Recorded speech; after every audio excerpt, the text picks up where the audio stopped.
Hi, good evening. What a lovely day. It's a very hot day, but it is a lovely day. So, I hope you have one good day too. As you can see, there are things that we have to do. After the yesterday reading on the introduction, my brain non-stop processing. People say, oh, there will be some comments say, oh, you should know this, you should do this, you should do that. What you should do and what you can do, who will know? Only you will know. But have you realized it? How many of you have realized that there are many things within your control? I also didn't know that until recently when the pandemic hit, that I am such a valuable person to myself. Is about presenting it to others in a way that is useful for people, which will only add value, or either way you just are valuable by yourself, and in order to increase and also enhance your value, you have to add other values, which means you have to learn from mistake, you have to take the chance, take the risk, as long as within your ability. So this is the reason why I have come to the latest tagline, because the rest fail, okay? So doesn't matter. So this one is on my tagline now is don't trust me, trust yourself. Okay, let's move on with this book, Your Erroneous Zones by Wayne W. Dyer. Chapter 1. Okay, if you have not read it or you have not hear my reading, you can go to my YouTube, and I was reading it yesterday. Okay, the introduction about done by Wayne with a very nice poem. Today I discover another poem, but maybe I put it on another separate one by itself.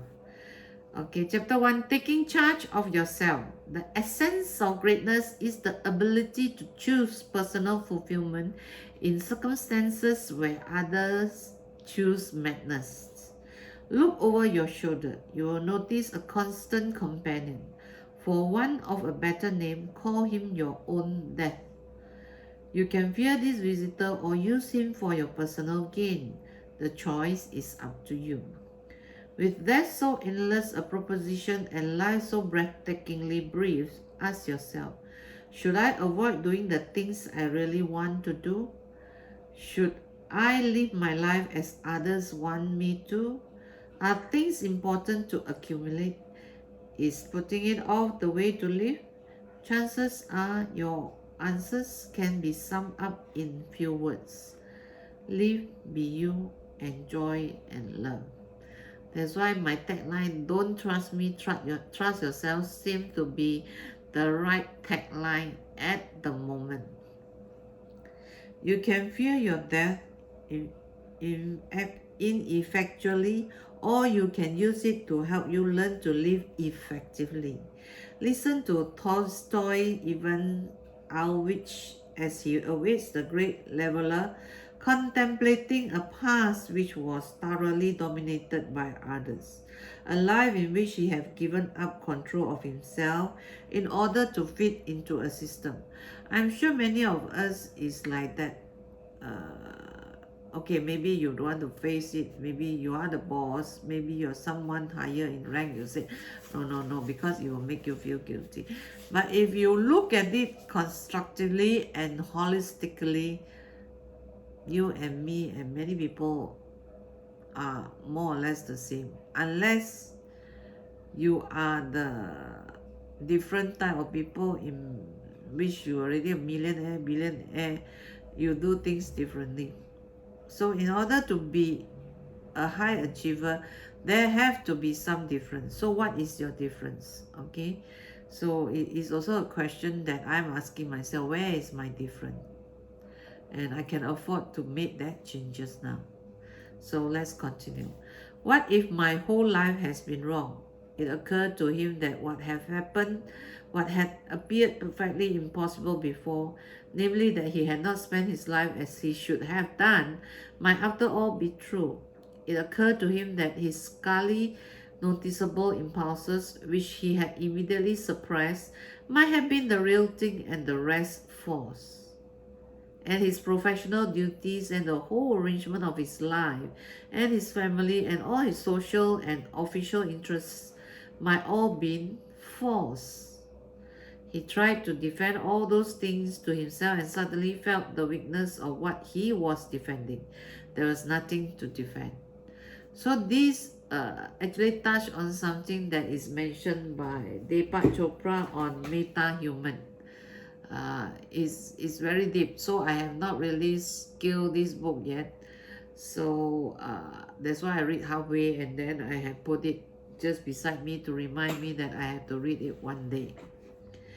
The next time you are contemplating a decision in which you are debating whether or not to take charge of yourself, to make your own choice, ask yourself an important question. How long am I going to be dead? With the eternal perspective, you can now make your own choice and leave the worrying, the fears, the question of whether you can afford it, and the guilt to those who are going to be alive forever. If you don't begin taking these steps, you can anticipate living your entire life the way others say you must. Surely, if your sojourn on earth is so brief, it ought at least be pleasing to you. In a word, it's your life. Do with it what you want. Happiness and your own IQ. Taking charge of yourself involves putting to rest some very prevalent myths. At the top of the list is the notion that intelligence is measured by your ability to solve complex problems, to read, write, and compute at certain levels, and to resolve abstract equations quickly. This vision of intelligence predicates formal education and bookish excellence as the true measure of self-fulfillment. It encourages a kind of intellectual snobbery that has brought with it some demoralizing result. I see this very often. So this is this is one thing that I always are grateful for, which is I am not educated at all until I make my first buck, and then I learn by studying part-time, by paying for my mistakes, and then as I go on the journey, then I will learn. I keep learning as I travel. So travel is a very good teacher, because you meet different people and then you use that kind of experience to test yourself, to see whether you are that type of people, or you can be better in different way, or you can be evil in many ways. So it all depends on you. But don't ever give up the dream to learn and travel within yourself, uh, because I feel that, not feel that, I know that, because I'm already on this journey. When you travel alone, it's a good time for you to know a lot of people and to see a lot of things, because nobody disturb you with opinions and opinions. And then the other thing is also you have freedom of choice, when to stop, when to go. You don't have to take care of people, you just take care of yourself.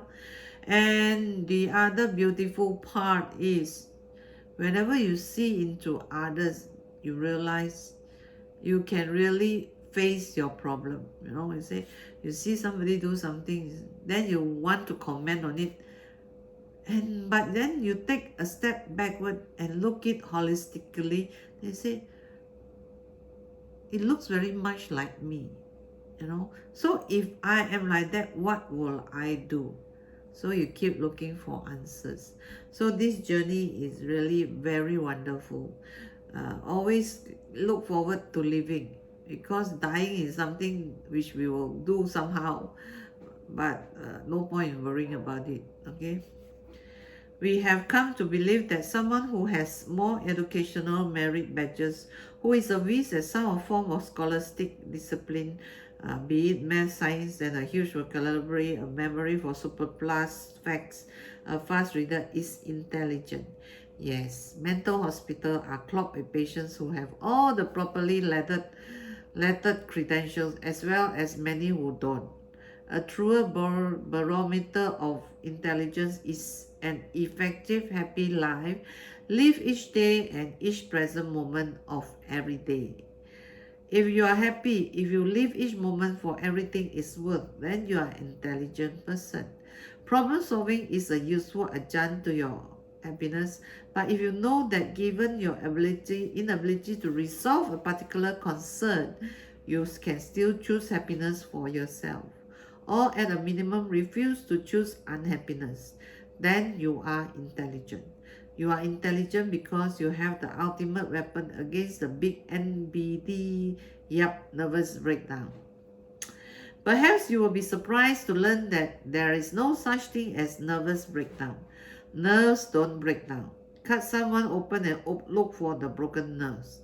They never showed up. Intelligence people do not have NBDs because they are in charge of themselves. They know how to choose happiness over depression because they know how to deal with the problems of their lives. Since I didn't say solve the problems, rather than measuring their intelligence on their ability to solve the problem, they measure it on their capacity for maintaining themselves as happy and worthy. Whether the problems get solved or not, you can begin to think of yourself as truly intelligent on the basis of how you choose to feel in the face of trying circumstances. The life struggles are pretty much the same for each of us. Yeah, this I have to agree. Everyone who is involved with other human beings in any social context has similar difficulties. Disagreements, conflicts, and compromise are a part of what it means to be human. Either way, be human, okay?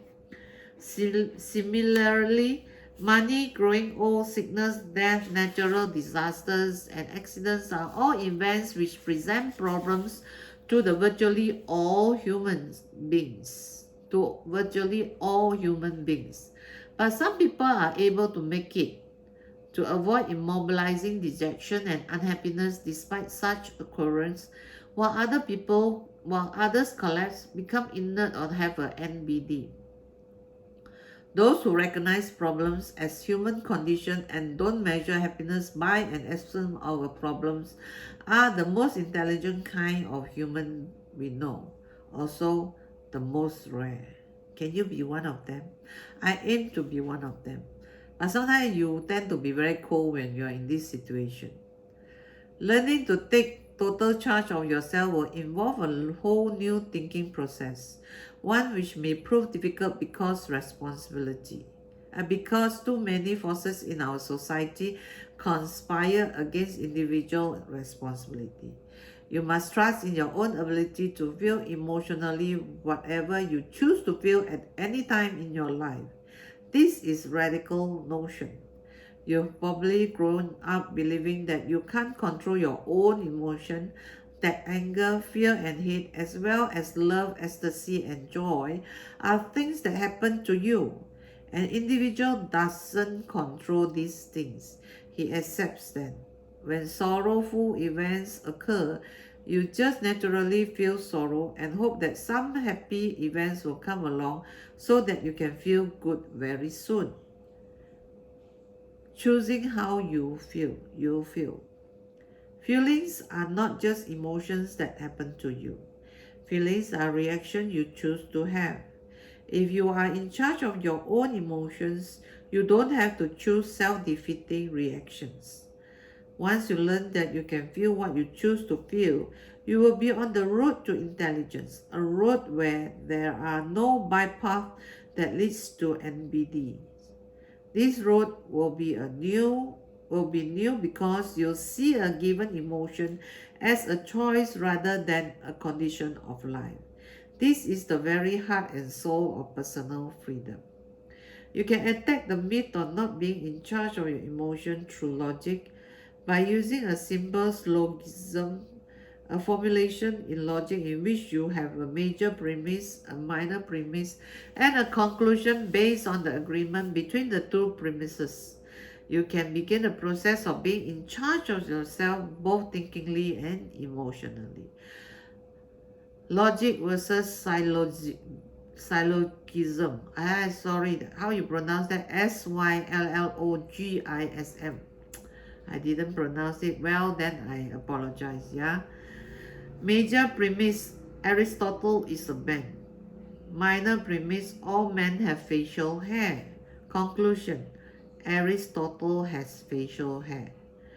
Illogic versus syllogism. Major premise, Aristotle has facial hair. All men have facial hair. Aristotle is a man. That is the conclusion. It is clear that you must be careful as you employ logic that your major and minor premises agree. In the second illustration, Aristotle could be an ape or a mole. Here's a logical exercise that can forever put the rest notion that you cannot take charge of your own emotional world. Major premise, I can control my thought. I can control my thoughts. Minor premise, my feelings come from my thoughts. Conclusion, I can control my feelings. Wow, that's good. Your major premise is clear. You have the power to think whatever you choose to allow your head. If something just popped into your head, that is, you choose to put it there, though you may not know why, you still have the power to make it go away, and therefore you still control your mental world. I can say to you, think of a pink antelope, and you can turn it green or make it an artwork, or simply think of something else if you choose so. If you so choose, you alone control what enters in your head as a thought. As you don't believe this, you just answer this question. If you don't control your thoughts, who does? Is it your spouse or your boss or your mama? And if they control what you think, then send them off for therapy and you will instantly get better. But you really know otherwise.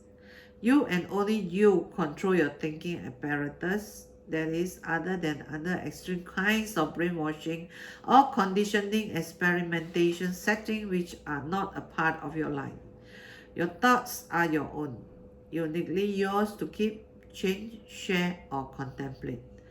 No one else can get inside your head and have your own thoughts as you experience them.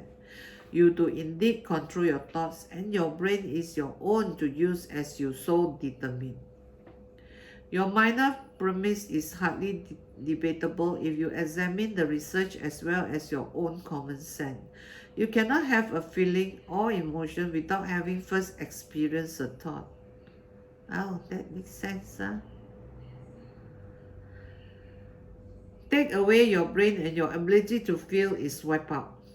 A feeling is a physical reaction to a thought. If you cry or blush or increase your heartbeat or any of the interminable list of potential emotion reaction, you have first had a signal from your thinking center.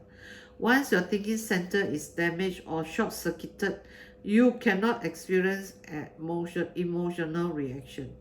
With certain kinds of lesion in the brain, you cannot even experience physical pain, and your hand could literally fry on a stove burner with no sensation of pain.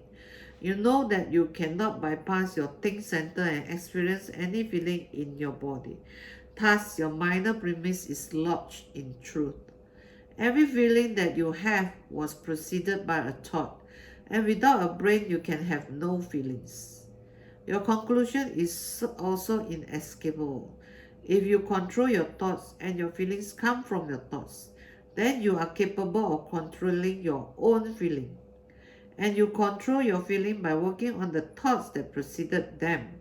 Simply put, you believe that things or people make you unhappy, but this is not accurate.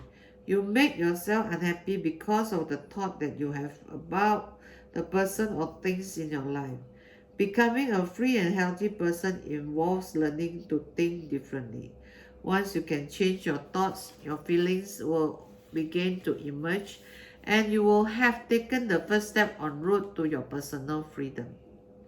To look at the syllogism is in a more personal light, let's consider the case of Carl, a young executive who spent most of his time agonizing over the fact that his boss thinks he is stupid.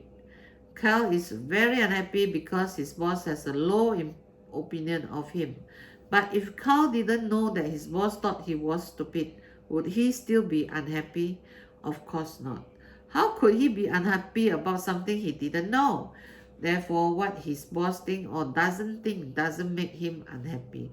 What Carl thinks makes him unhappy. Moreover, Carl makes himself unhappy by convincing himself that what someone else thinks is more important than what he thinks. This same logic applies to all events, things, and person points of view. Someone's death does not make you unhappy. You cannot be unhappy until you learn of the death. So it's not the death but what you tell yourself about the event. Hurricanes aren't depressing by themselves. Depression is uniquely human. If you are depressed about a hurricane, you are telling yourself some things that depress you. This is not to say that you should delude yourself into enjoying a hurricane, but ask yourself, why should I choose depression? Will it help me to be more effective in dealing with it? You have grown up in a culture which has taught you that you are not responsible for your feeling, even though the syllogistic truth is that you always were. You learn a host of sayings to defend yourself against the fact that you do control your feeling. Here is a brief list of such utterances that you have used over and over. Examine the message they send. You hurt my feeling. You make me feel bad. I can't help the way I feel.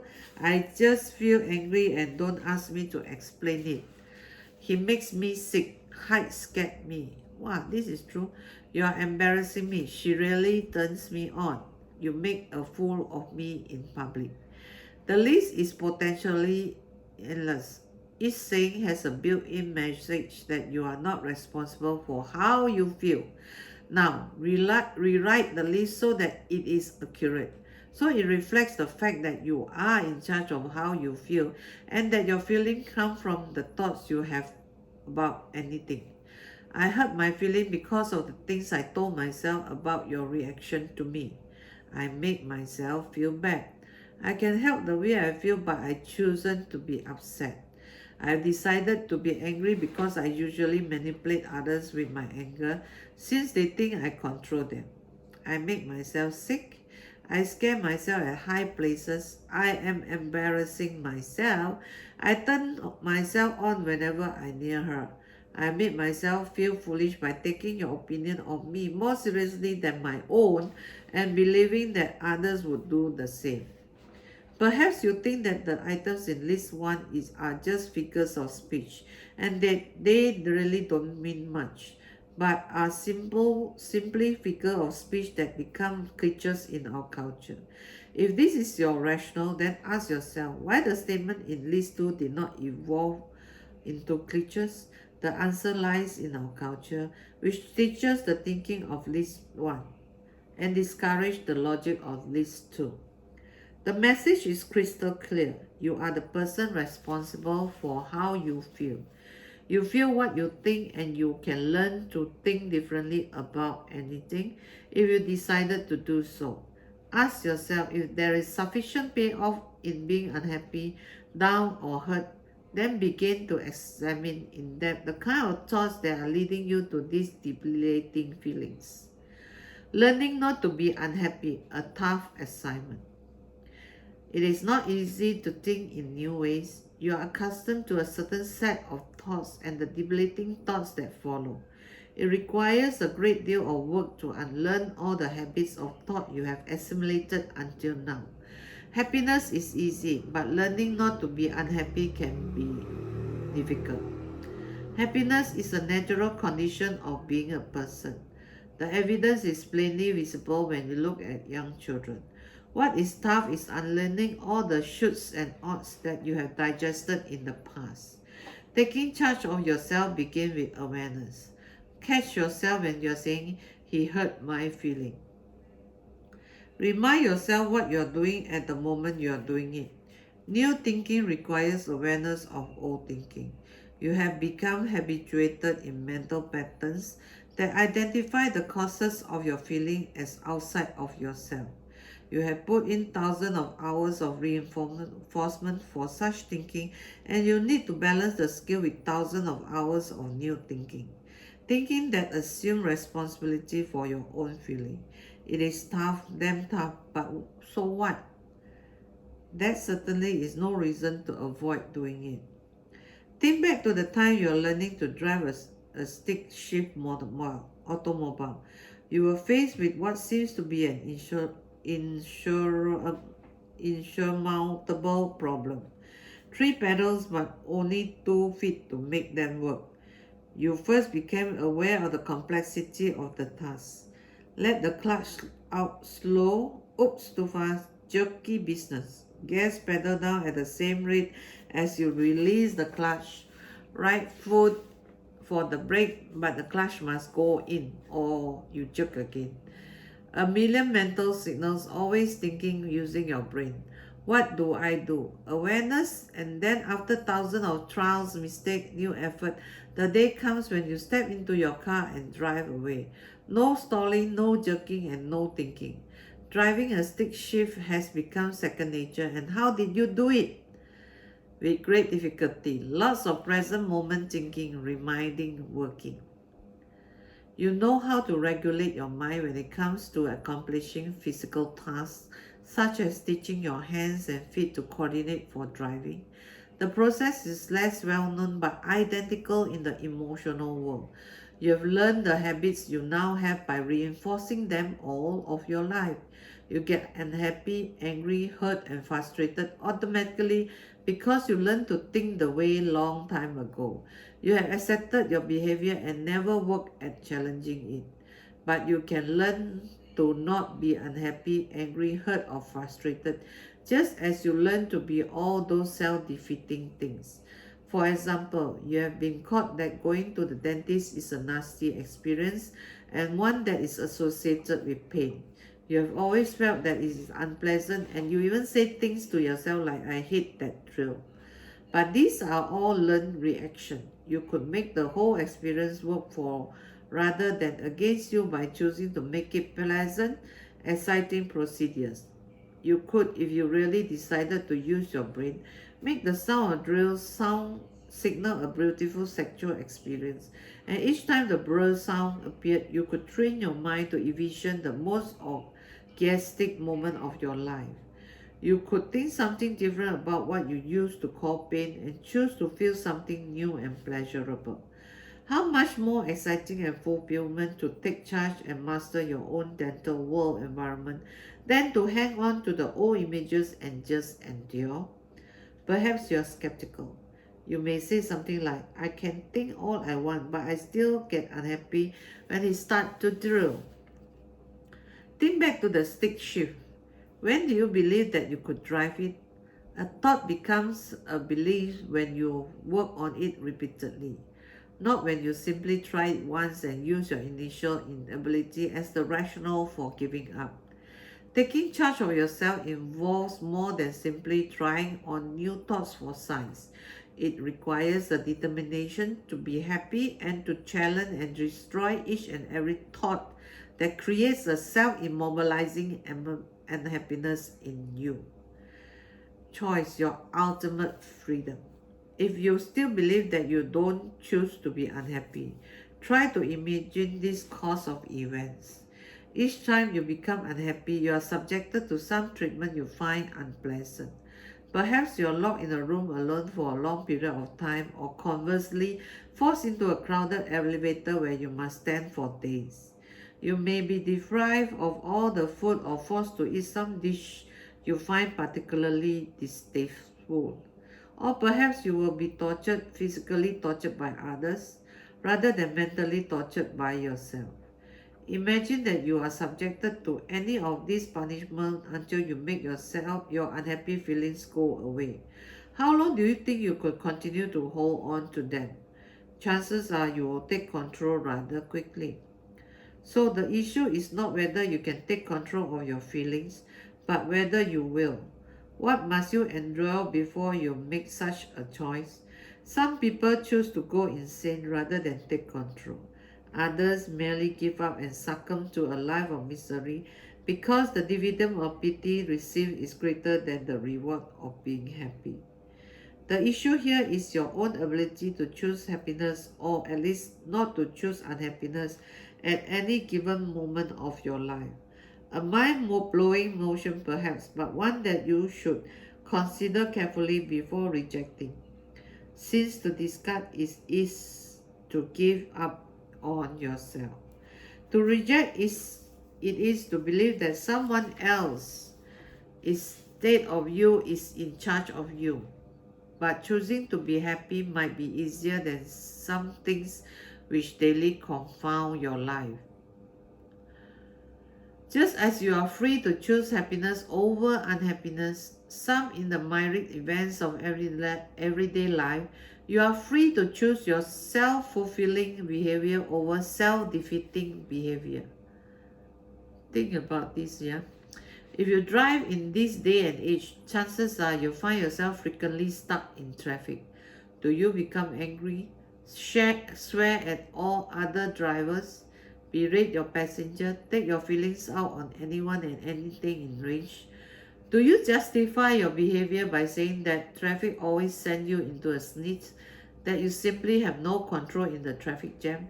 If so, you are accustomed to thinking certain things about yourself and the way you act in traffic. But if you decided to think something else, what if you choose to use your mind in a self-enhancing kind of way?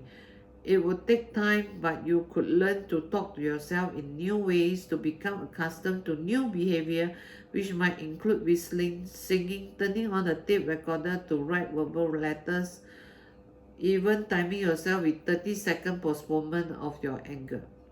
You have not learned to like the traffic, but you have learned to practice very slowly at first new thoughts.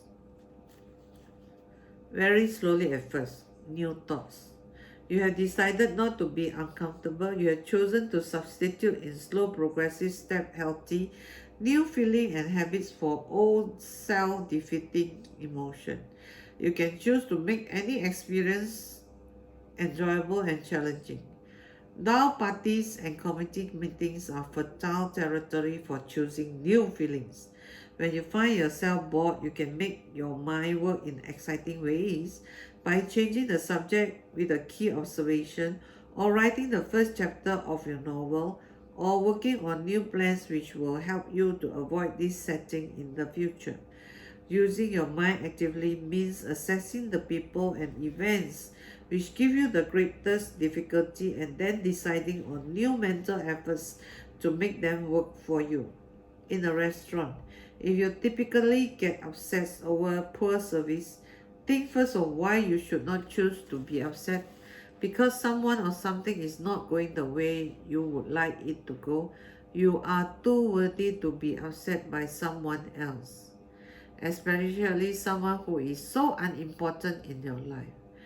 Then devise strategies to change the setting or leave or whatever. But don't just get perturbed. Use your brain to work for you, and eventually you will have the terrific habit of not being upset when things goes wrong. So I stop here because it's time an hour already. I'll continue chapter 2 on the next, chapter 1 on a few more. Let me see. Wow, quite a lot some more. His chapter 1 is really very, very large chapter. So where is chapter 1? Chapter 2. Actually a few pages more. I think I continue them because not much. I thought it was a lot. A few more pages, that's all. So I guess I'll continue 4 or 5 more pages. Choosing health over illness. You can also choose to eliminate some physical sufferings which are not rooted in an unknown organic dysfunction. Some common physical ailments, such which often do not have an origin in a psychological disorder, include headaches, backache, ulcer, hypertension, rashes, skin eruption, cramps, fleeting pains, and the like. I once have a client who swore she had a headache every morning for the past 4 years. Each morning at 6:45, she waited for it to arrive and then took her pain pills. She also kept each of her friend and co-worker informed of how much she was suffering. It was suggested to the client that she wanted the headache and actually chosen them as a means of being noticed and as a means of receiving sympathy and pity. It was also suggested that she could learn not to want this for herself and to practice making the headache shift from a point located centrally on her forehead to one on the side of her head. She was going to learn that she controlled the headache by making it move around. The first morning she awakened at 6:30 and lay in the bed waiting for her headache. When it arrived, she was able to take it to another place in her head. She had chosen something new for herself and ultimately she stopped choosing headache completely. There is a burgeoning amount of evidence to support the notion that people even choose things like tumor, influenza, arthritis, heart disease, accidents, and many infirmities, including cancer, which have always considered something that just happened to people. In treating what has been labeled terminally ill patients, some researchers are beginning to believe that helping the patient not to want the disease in any form may be means of ameliorating the internal killer. Some cultures treat pain in this way, taking complete power over the brain and making self-control synonymous with the brain control. The brain, which is composed of 10 billions working parts, has enough storage capacity to accept 10 new facts every second. It has been conservatively estimated that the human brain can store an amount of information equivalent to 100 trillion words and that all of us use but a tiny fraction of this storage space. It is a powerful instrument you can carry around with you wherever you go, and you might choose to put it in some fantastic uses which you will never even consider up until now. Keep that in mind as you go through the pages of this book and try to choose new ways of thinking. Don't be too quick to call such control quackery. Most doctors have seen patients who have chosen a physical malady for which there is no known psychological cause. It's not uncommon for individuals to become mysteriously sick when confronted with some kind of difficult circumstance, or to avoid illness when being sick is simply impossible at the time, and so postpone the effect, perhaps the fever, until the big event is over and then collapse. I know a case of a 36-year-old man trapped in a horrible marriage. He decided on January 15 that he was leaving his wife on March 1st. On February 28, he developed a 104-degree fever and began vomiting uncontrollably. This became a recurring pattern each time he built himself up. He got the flu or an attack of indigestion. He was making a choice. It was easier to be sick than to face the guilt, fear, shame, and the unknown that go with separation. Listen to the advertisement you see and hear on television. I'm a stockbroker. So you can imagine the tension and headaches I must have. I take this pill to make it go away. Message: you can't control how you feel if you work in certain kinds of jobs, like teacher, executive, parents. So rely on something else to do it for you. You are bombarded with messages like this every day. The implication is clear. We are helpless prisoners who must have someone or something else to do things for us. Nonsense. Only you can improve your lot or make yourself happy. It is up to you to take control of your own mind and then practice feeling and behaving in the ways that you choose. Avoiding immobilization. As you consider your potential for choosing happiness, keep in mind the word immobilization as the indicator of negative emotion in your life. You might believe that anger, hostility, shyness, and other similar feelings are worth having at times, and so you want to hang on to them. Your guide should be the extent to which you are in any way immobilized by the feeling. Immobilization can range from total inaction to mild indecision and hesitancy. Does your anger keep you from saying, feeling, or doing something? If so, then you are immobilized. Does your shyness prevent you from meeting people you want to know? If so, you are immobilized and missing out on experiences that are rightfully yours. Is your hate and jealousy helping you to grow an ulcer or to raise your blood pressure? Does it keep you from working effectively on the job? Are you able to sleep or make love because of negative present moment feeling? These are the signs of immobilization. Immobilization, a state, however mild or serious, in which you are not functioning at the level you would like to. If feelings lead to such a state, you need to look no further for a reason to get rid of them. It's in us. We can change this. Here's a brief checklist of some instances which you may be immobilized. They range from minor to major states of immobility. You are immobilized when you can't talk lovingly to your spouse and children through. Though you want to, you can't work on a project that interests you.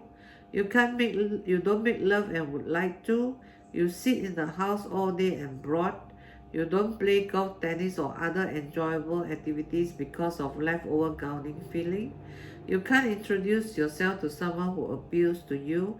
You avoid talking to someone when you realize that a simple gesture will improve your relationship. You can't sleep because something is bothering you. Your anger keeps you from thinking clearly. You say something abusive to someone that you love. Your face is twitching, or you are so nervous that you don't function the way you would prefer. Immobilization casts a wide swath. Virtually all negative emotions result in some degree of self-immobility, and this alone is a solid reason for eliminating them entirely from your life. Perhaps you are thinking of occasions when a negative emotion has a payoff, such as yelling at a young child in an angry voice to emphasize that you do not want him to play in the street. If the angry voice is a simple device for emphasis and it works, then you adopted a healthy strategy. However, if you yell at others not to make a point, but because you are internally upset, then you are immobilized yourself, and it's time to begin working at new choices that will help you to reach your goal, or keeping your child out of street without experiencing feelings that are hurtful to you. For more on anger and fuse lengthening behavior, see chapter 11. The importance of living in the moment. If you notice, all the three books that I read, they have this very crucial reminder: living in the present moment. Be it in the coaching environment, be it in the book that I'm reading by Tracy, and in this book, they all talk about living in the present. So you notice that even though I pick up the book randomly, these these uh, these values have to remain in everyone's life.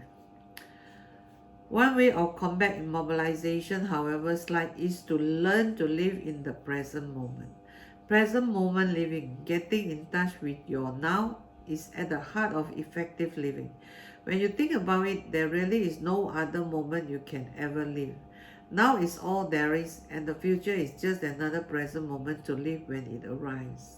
One thing is certain: you cannot live it until it does appear. The problem here, however, is that we live in a culture which de-emphasizes the now. Save for the future. Consider the consequences. Don't be a hedonist. Think of tomorrow. Plan for your retirement. Avoiding the present moment is almost a disease in our culture, and we are continually being conditioned to sacrifice the present for the future. Carried to its logical conclusion, this attitude is not merely the avoidance of enjoyment in the now, but an evasion of happiness forever. When the future does arrive, it becomes the present and we must use it to prepare for the future. Happiness is something for tomorrow and therefore ever elusive. The disease of present moment avoidance assumes many forms. Here are four typical examples of such dodging behavior. Miss Sally Ford decides to go into the woods to soak up nature and get in touch with her present moments.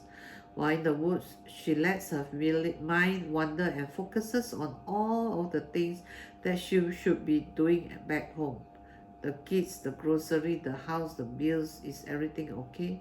At other times, her mind flicks forward to all the things she has to do when she gets out of the woods. There goes the present, occupied by past and future events, and the rare opportunity for present moment delight in that natural setting is lost. Miss Sandy Shaw goes to the islands to enjoy herself and spend her entire vacation basking in sun, not for the delight of the feeling the sun on her body, but in anticipation of what her friends back home will say when she returns with a magnificent tan. Her mind is on a future moment. When that future moment arrives, she bemoans not being able to be back at the beach sunning herself. If you think society doesn't contribute to this sort of attitude, consider the slogan of one sun lotion company. They'll hate you more back home if you use this product. Mr. Neil N. Prayer has a problem with importance. When he is experiencing the present moment with his wife, his mind is off and running on some past or future event, and his present just slips away. When he finally manages to concentrate on the present and begins making love, he imagines her to be someone else, while she similarly fantasizes about her absent lover. Mr. Ben Fisher is reading a textbook and working hard at staying with it. Suddenly he discovered he had just read 3 pages and his mind was on a mental excursion. He wasn't absorbing a single idea. He was avoiding the material on those pages even while his eyes were focusing on each word. Reading to you is a good sign because I just concentrate on the present moment. My mind is not able to run elsewhere. That means the book is really good, because sometimes when I read, then the mind does leave me. He was literally participating in a ritual of reading while his present moments were being taken up by thinking about last night's movie or worrying about tomorrow's quiz. The present moment, the elusive time which is always with you, can be most beautiful experience if you allow yourself to get lost in it. Drink in all of every moment and tune out the past which is over and the future which will arrive in time. Seize the present moment as the only one you have. And remember, wishing, hoping, and regretting are the most common and dangerous tactics for evading the present. Frequently, avoidance of the present leads to the idealism of the future. As some miraculous moment in the future life will change, everything will fall into place and you will find happiness. When you have achieved that special event, a graduation, a wedding, a child, a promotion, then life will begin in earnest. Most often than not, when the event arrives, it will be disappointing. It will never live up to what you have imagined. Think back to the first sexual experience. After all that waiting, there are 4th of July orgasm, no grand mouse seizure, but rather a quizzical wondering why everyone makes such a big deal about it, and perhaps the feeling of, is that all there is? Of course, when an event doesn't live up to your expectations, you can get out of the depression by idealizing again. Don't let this vicious cycle become your lifestyle. Interrupt it now with some strategic present moment fulfillment. Way back in 1903, Henry James gave this advice in The Ambassador. Live all you can is a mistake not to. It doesn't so much matter what you do in particular, so long as you have your life. If you haven't had that, what have you had? What one loses, one loses. Make no mistakes about that. The right time is any time that one is still so lucky as to have lived. As you look back on your life, much the way Thor said even I did, you find that you seldom experience regret for anything that you have done. It is what you haven't done that will torment you. The message therefore is clear. Do it. Develop an appreciation for the present moment. Seize every second of your life and savour it. Value your present moment. Using them up in any self-defeating ways means you lost them forever. The theme of present moment awareness appears on every page of this book. The people who know how to grab their present moment and maximize it are the people who have chosen a free, effective, and fulfilling life. It is a choice each of us can make. Growth versus imperfection as motivators. In your quest to become happy and fulfilled in your life as you choose to be, you can be motivated by two types of needs. The more common form of motivation is called imperfection or deficiency motivation, while the healthier variety is labeled growth motivation. If you place a rock under a microscope and observe it carefully, you note that it never changes. But if you put a piece of coral under the same microscope, you detect that it is growing and changing. Conclusion: the coral is alive, the rock is dead. How do you distinguish between a flower that is alive and one that is dead? The one that is growing is alive. The only evidence of life is growth. This is also true in psychological world. If you are growing, you are alive. If you are not growing, then you might as well be dead.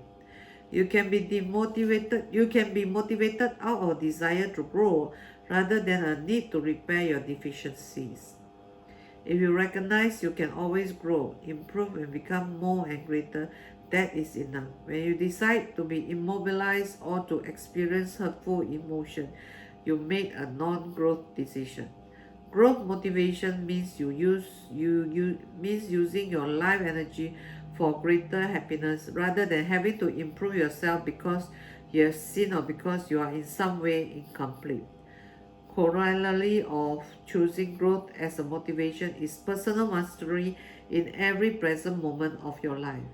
Mastery, this is also one of the coaching mastery. Present mastery means you are the decider of your fate. You are not a copper or a striver or someone who adjusts to the world. Rather, you choose what your world will be for you. George Bernard Shaw expressed it in Mrs. Warren's Perfection. People are always blaming their circumstances for what they are. They don't believe in circumstances. I don't believe in circumstances. The people who get on in this world are people who get up and look for circumstances they want. And if they can't find them, make them. But remember what was said at the beginning of this chapter. Changing the way you think or feel or live is possible, but never easy. Let's be hypothetical for a moment. If you were told at a point of gun that within 1 year you would have to complete a difficult task such as running a mile in 4 minutes and 30 seconds or performing a perfect jackknife dive from the high board, and failure to do so will result in your execution, you will set out a regimen schedule which you would practice each and every day until your time comes to deliver. You will be training your mind as well as your body because your mind tells your body what to do. You would practice, never yielding to the temptation to quit or slack off. And you would deliver and consequently save your life. This little fairy story is of course intended to make a point. No one expects to train his body overnight, and yet too many of us expect our mind to respond with just alacrity. When you are trying to learn new mental behavior, we expect to try it once and have it become a part of us instantaneously. If you really want to be neurosis-free, self-fulfilled, and in control of your own choices, if you really want to achieve present moment happiness, you will need to apply the same kind of rigid application to the task of unlearning the self-defeating thinking you have learned up until now that you will give to learning of any difficult enterprise. In order to master this kind of fulfillment, You need to repeat endlessly that your mind really is your own and that you are capable of controlling your own feelings. The remainder of this book will be an effort to help you in personal goals by having you begin precisely the repetition of such themes. You can choose, and your present moments are yours for the enjoying if you decide to be in charge. That's it. 1 hour of reading plus a little bit of chit chat. So I hope you like this reading. Let's continue tomorrow on chapter 2. Till then, stay safe.